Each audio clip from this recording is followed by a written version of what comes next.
Hello, my name is Olurotimi Osha, and I'm continuing with my discussions on mental health cases to mark um, Stress Awareness Month and Autism Month. This is the month of April, although Mental Health Awareness Month is in May.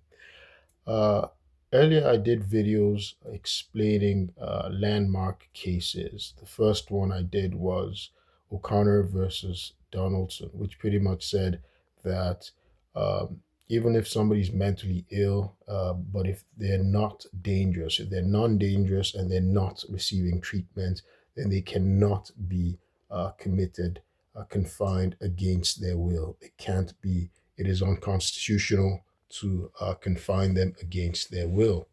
I also discussed Addington versus Texas, which established the standard, right? The legal standard for commitment as clear and convincing evidence to commit someone to a psychiatric hospital.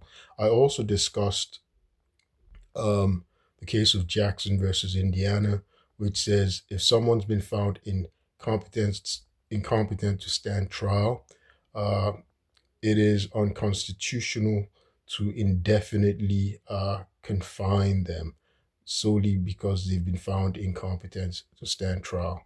So so something I want to do is, as we encounter cases in which mental health mental health is implicated or encounter or collides with the law, right? Collides with legal procedure. I want to distinguish the different legal steps, legal procedures. That's namely um, incompetence to stand trial, as I just said.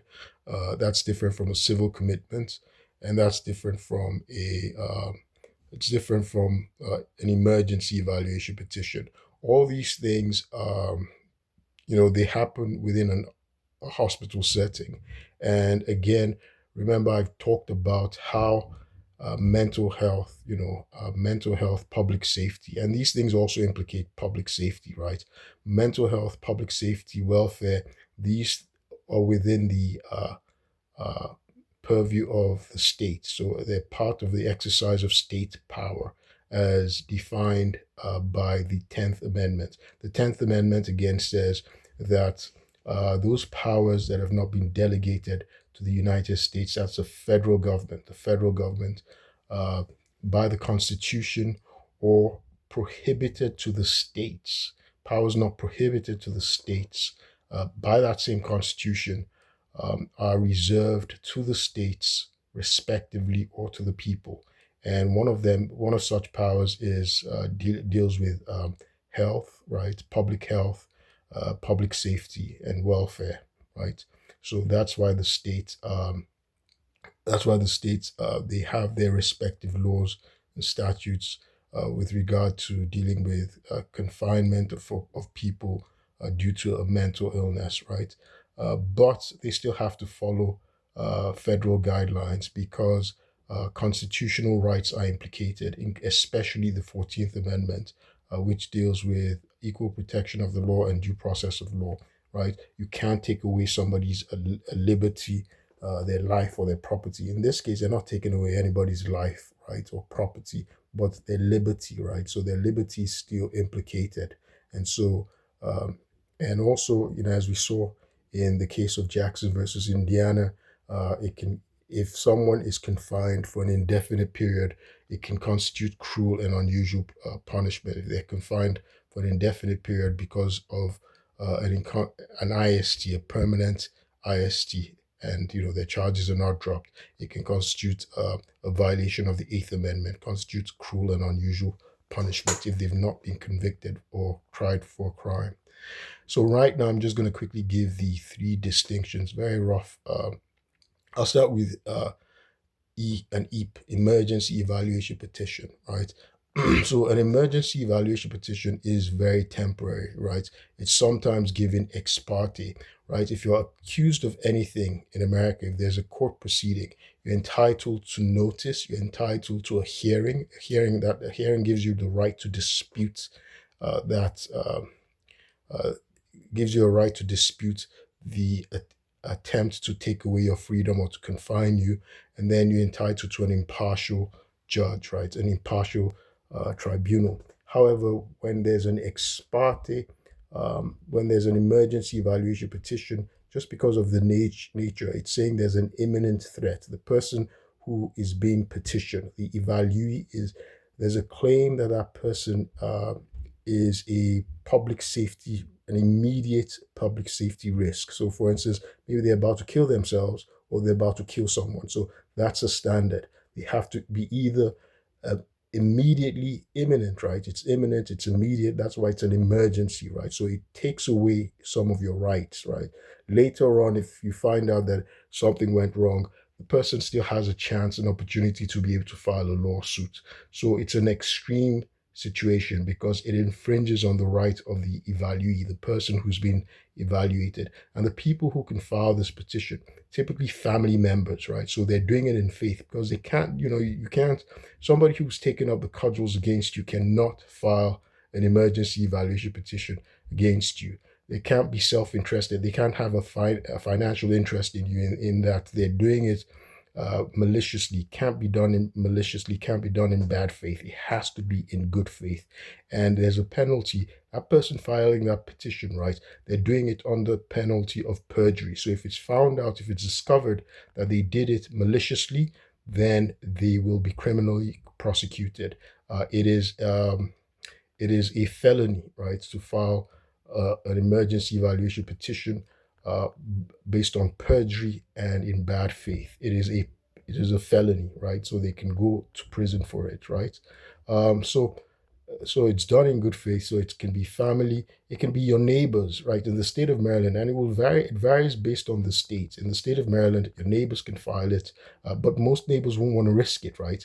Most people want to risk it. I've talked about how I was wrongfully petitioned by a man who was impersonating himself as my uncle, right? Jide Wariri, Howard University professor.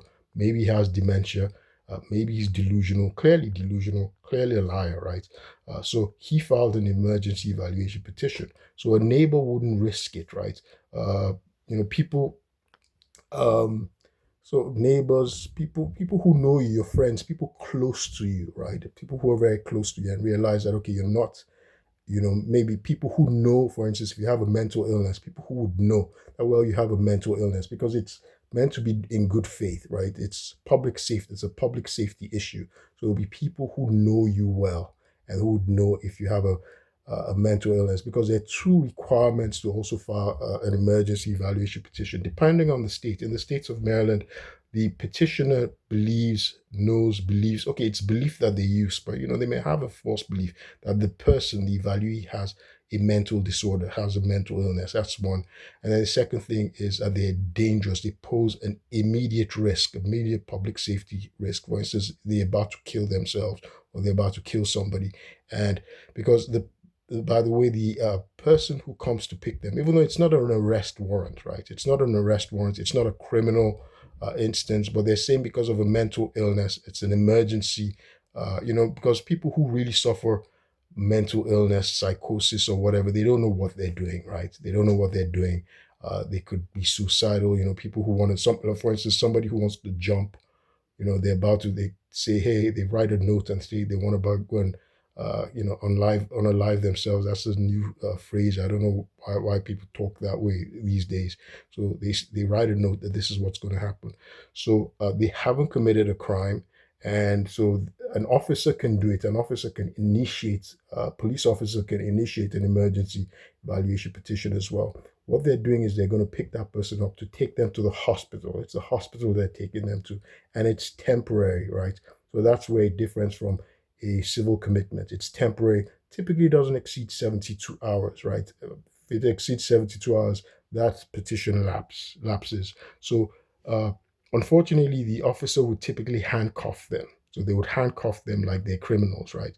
They handcuff them, for their safety, because when police are transporting people in their cars, especially if the person is dangerous, they need to be able to restrain them. They're handcuffing them. Now, later on, if it was done illegally, right? If it was done in bad faith, maliciously, the subject, the because they're now a victim, they can file a lawsuit against the state and they will win damages, right? So they transport them to the hospital, and just an examination is done by a doctor, a physician. They do an examination to see if they pose any risk, are they dangerous, that's just the purpose. Are they dangerous? Are they suicidal? They observe them, then the doctor makes a determination.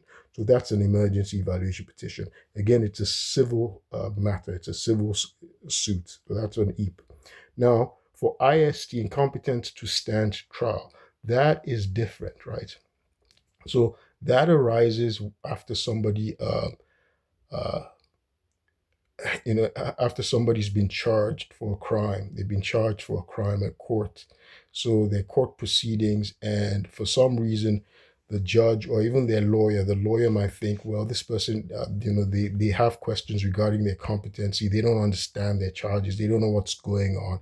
They're off, right? So it's normally maybe somebody who is, maybe they suffer some form of mental retardation, they're feeble-minded, or they're severely mentally ill, so they don't understand their charges. So IST, incompetence to stand trial order, it's done to bring the person up to competency, right? To make them understand their charges, to understand courtroom proceedings, and to be able to work with their lawyer to provide a good defense, right? Because if they're convicted of a crime, right, they can go to prison for a very long time. So the judge, it's supposed to be done in good faith. Again, it's abused, right? So from my experience, I've seen that. I've done videos explaining my experience. It's abused significantly in the state of Maryland and in many states as well. The prosecution, especially, they abuse the process. The public defender's office works, often with the state attorney's office and with judges to abuse the incompetency to stand trial order. So it's done very routinely, especially the people who are victims of the abuses, right, in the legal process are Black people, right, are Black people. And this happens notoriously in the state of Maryland. But the way it's supposed to work, right, I'm going to minimize my editorializing, right? So the way it's supposed to work, though, is so the legal process starts, right? There are charges filed against the defendant, the accused, and the judge, makes a determination that, well, this person is not competent to stand trial. And so he finds them incompetent to stand trial. And then it depends on the judge. Sometimes they can order the person to go and be an outpatient, right? To go and see an evaluator and take an outpatient treatment. So basically, because at the end of whatever, if it's a treatment program, at the end they're going to take an evaluation, a competency evaluation, another competency evaluation to show, and it's questions, right? It's questions they're asking them, questions regarding the court, regarding the court process, legal proceedings, and if they pass it, they will be deemed competent to stand trial, and then the case will continue. While they've been found incompetent to stand trial, the court proceedings are suspended. They're suspended temporarily until the person is found competent. If they're not restored to competency, then the cases can be dismissed depending on the severity of the charges. The cases can be dismissed, the charges can be dismissed, and the state can nolly, it can be nolly prost, right? That's nolly prosequi. Nolly prosequi means the prosecutor has decided to drop the charges, right? Not proceed with the charges, right? At the present time. It can, but normally the prosecutor would do that in exchange for them receiving treatment, right? Because normally if they do an IST, although they're sent, the alternative is the judge can ask them to volunteer to go and see a psychiatrist themselves, right, as an outpatient, or they can be sent to a hospital setting, right? They could be handcuffed and sent to a hospital setting, and they would receive treatment. But that receiving treatment depends on the psychiatrist, the psychologist. The psychologist, the psychiatrist can determine and say, no, this person is not mentally ill. They don't need any treatment. Like that was what happened to me. The judge found me incompetent to stand trial. He used a fraudulent process, right? He used a fraudulent process. I'm not going to get into that here because I've already done videos regarding this. But when I got to the hospital, the doctor said, no, I didn't need any treatment, right? because they do an evaluation, they talk to you when you come in for admission, and the doctor determined I didn't need any medication, I didn't need any treatment, and they told the judge, they wrote, so they just had me take a test because you have to take a test. It's a judge who orders you to be there. And there's a writ of habeas corpus that will be filed. So you could file a writ of habeas corpus when you're IST. It's temporary, it's not permanent. Your family, you yourself, somebody can file a writ of habeas corpus, meaning produce the body in in court, and you're challenging your commitment in a hospital setting or your confinement. So once you do the exam, because there's an exam you have to take, if you do the exam, you pass it, then they find you competent to stand trial. So there are instances where, and the process is abused, right? There are instances in Maryland that, well, just because they say they've charged you with a crime, they routinely just send everybody, especially minorities, black people. I saw that happens a lot with black people. Many people who don't have a mental illness, they never knew they had a mental illness. They never, right? They discover through this incompetency to send trial order at a hospital. They're sometimes they're forced, they're coerced into taking medication. I was very fortunate that, okay, well, the doctors didn't do hanky panky, and the doctor said, no, I don't have a mental illness. And they wrote it down, right? And they told the judge, they appeared in court. So all you do is you can take classes, right? You take classes to understand because they're going to give you an evaluation, a test, right? It's an oral test, and they're going to score it, right? They're just going to they're asking you about the courtroom proceedings, about the charges, about the case. That's it, right? Someone like me, I have a law degree. I have a doctor of law degree from George Washington University Law School. I did criminal law. In one of the criminal law courses that I did at Bocconi University, that's the top school in Italy. It's a private school. It's an elite school in Italy. I was top of the class. I loved criminal law. So it's ironic. It just shows that, well, Judge James Bonifant, that's a presiding judge in Montgomery County, Maryland, who found me incompetent to stand trial fraudulently. It shows that he committed fraud. He was just was committing fraud on the court, because the hospital said, one, I don't have a mental illness. There's no evidence of this. I've never had a mental illness. My aunt's a psychiatrist, right? My aunt had already said it, that no, I don't have a mental illness, and had written the judge. My mom appeared in the evaluation. She said, no, he doesn't have a mental history of mental illness. We've never seen anything regarding mental illness. So they were going on a fraudulently filed emergency evaluation petition filed by a fabulist Jide Wariri, Howard University professor, was impersonating himself as my uncle when he's not. And he probably indications, the hospital said it seems he has dementia, because they didn't see any indication, any sign of all the things he was saying. And they saw that he had lied, right? He had committed perjury. The state of Maryland did charge him, but some kind of corruption going on in John McCarthy's state attorney's office. But back to the IST thing. So once you take the evaluation and you pass it, you're released. Some people, they find that they're incompetent to stand trial, maybe because they do have a mental illness, right? And so they take treatment and it helps them, and then they're able to pass because there are people, you find there are people who suffer mental illness. Maybe they're schizophrenics, maybe they're bipolar disorder. Some people have mental retardation, and they have to help them, right, to coach them to be able to calm down and understand how to act in a court.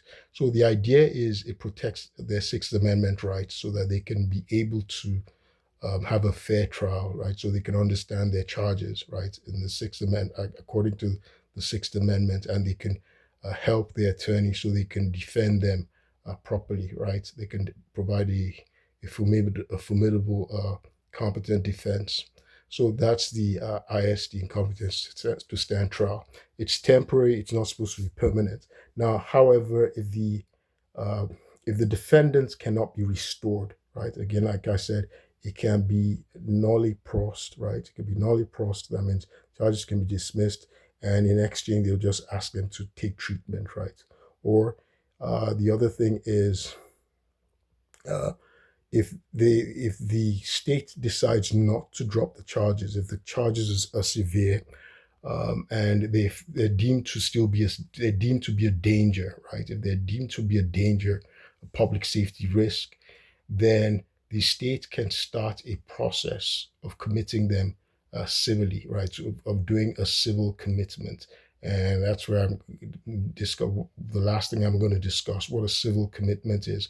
So, civil commitment, it doesn't require a criminal case. It doesn't require pending criminal charges. So civil commitment, that's for somebody who does have a mental illness, right? They are. It's known that they've already established the clear and convincing evidence that the person has a mental illness, a severe mental illness. The other thing is they are, it's for their welfare, right? It's for their welfare and the public welfare, that they should be committed, right? That they should be confined.